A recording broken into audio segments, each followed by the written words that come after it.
Would you like to know what to do when you are suddenly surrounded while you're out on surveillance? If you have done enough surveillance, folks, you know that Murphy's Law can come into play almost every day.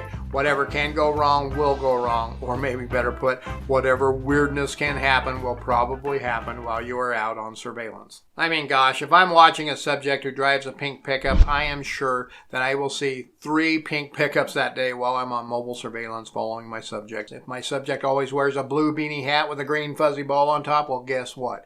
Everybody else is going to be wearing blue beanie hats on that day. It just happens. That is why it is so important to be prepared for just about anything. It doesn't do a lot of good to sit around and worry about what might happen. Just be as prepared for anything and everything to happen, and always have backup plans B, C, and 4 ready to go. Now, this case was a fairly routine workers' comp case. The subject lived in a standard residential neighborhood along with his wife and his 2 kids. The residence was at the end of an L street, so when you hit his driveway, you had to take a left-hand turn onto another street. That street literally went around the entire neighborhood in a loop, in a horseshoe, and it exited out onto a main collector road. Now, upon arrival, I had only a few options of where I could sit. One place was on that street to the left of his house and about the distance of a block and a half away. This was problematic because there were a ton of vehicles parked on the street. These parked vehicles blocked much of my view to where all I could really see was the side of one of my subject's vehicles. And with that many vehicles parked on the street, it meant activity was going to be plentiful once people started going to work in the morning. This video is sponsored by OREP Insurance and Working PI Magazine. OREP is a leading provider of private investigator liability insurance. Visit orep.org for a quote today. Another option I had was to sit outside of the neighborhood on the collector street, or maybe in another neighborhood and watch the exit. There were multiple exits to the neighborhood, but the front one appeared to be the only logical route, since all of the other ones would have him driving around through a lot of neighborhood residential streets, and that just didn't make a lot of sense. Then there's Murphy's Law. So I decided I best be parked where I can watch the residents until I could establish a good pattern of activity for my subject. That left me with one parking place about 4 houses away from my subject's residence where I could park and watch directly out my front window right at the front door of my subject's residence, the entry for his vehicles as well, and the garage door. From a stationary surveillance viewpoint, this was almost perfect. However, from a mobile surveillance standpoint, this was troublesome, as the subject was most likely going to drive right past me when he leaves, and I would have to make a quick U-turn from my park position to ensure that a follow was able to be established. I also thought the parking space available was a bit strange. It was a long space, about 3 or 4 car lengths long, right between 2 houses, which seems ideal. This is usually a good place to park, as nobody really knows whose car it is or who it is associated with, because it's not directly in front of any house. There were many cars parked on the street and very little available parking places to park, indicating that most of the neighborhood did not utilize their garages. So having this much parking space available to me where I could easily see my subject's house seemed to be more than just good luck. So I got parked, and I decided, due to the likelihood of heavy activity, I better get blacked out. Now it's about 5:30 in the morning when I arrived, so it was still dark outside. I get my blackouts, those black foam core window cutouts for my windows, all in place. I get my black curtain up behind me. I get my windshield cover up in the windshield so no light is able to come into the vehicle. I was lucky enough too that I could use one of these little gadgets, a clamp tripod, to clamp onto my steering wheel and have the camera pointed right at my subject's residence. Now, the camera that I prefer to use in these scenarios is my JVC AVC HD camera. My JVC camera I have had for a long time, and it has this really cool feature that most cameras don't have. It has Wi-Fi capability. I have an app on my phone that I can use, that I can start recording, stop recording, take still photos, and even zoom in and zoom out. About the only thing that I can't do with that camera is pan and tilt. So, given the scenario, I'm all blacked out. I mount my camera to the clamp mount and I attach it to the steering wheel. Then I get it focused in on the entire front of the house,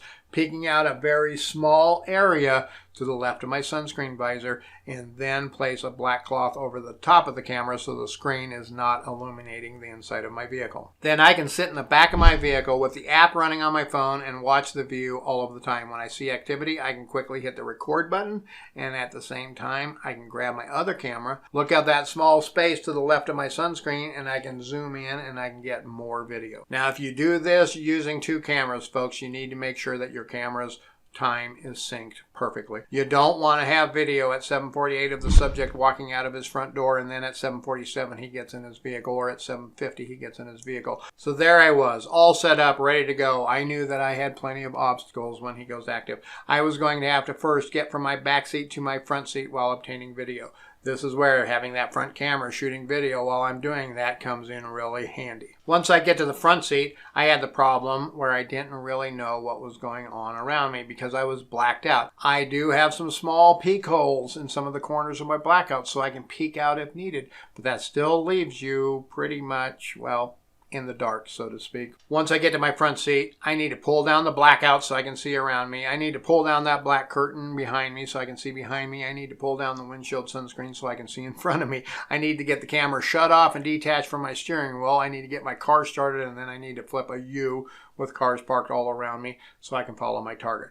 All while not drawing attention to myself. Yeah, sounds easy, right? This is where preparation and careful thought come in, folks. Don't just get into the neighborhood and park and wait for something to happen and react when it happens. As I sat there, I hear neighbors all around me coming out, starting their cars, doors opening, doors closing, people talking. It gets a little bit unnerving at times, folks. But then I know there's always a high activity period, usually from around 6:30 in the morning until about 8 in the morning. Then things settle down after everybody has gone off to work and the kids are gone to school.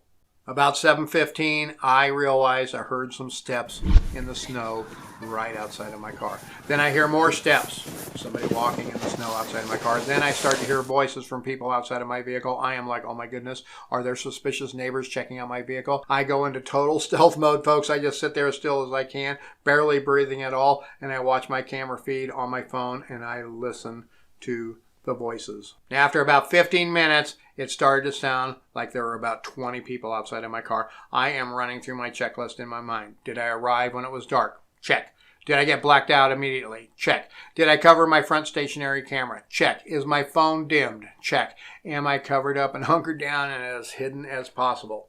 Check. Suddenly I hear a loud engine from a very large vehicle that pulls up right next to my vehicle out on the street. I am like, oh no.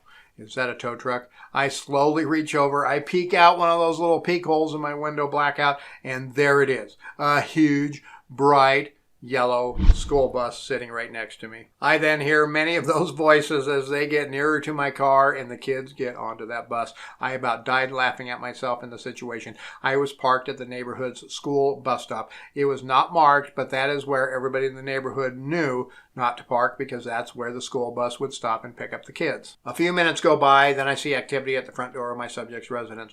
The inside door is opening. I can see two figures inside the door. Then suddenly I see the screen door open and two teenage kids walk out and head right in my direction. Of course they do. I'm parked at the school bus stop, aren't I? Then another crowd of kids starts gathering around me. This time it was even louder. Then again, I see activity at the front door of my subject's house. The door opens up and out walks my subject's wife. She looks right over in my direction and she waved. Now I'm like getting really paranoid. Was she waving at me? Am I burned? Or was she waving at her kids? I see her then go to the car in the driveway and start it up, and then she goes back into the house.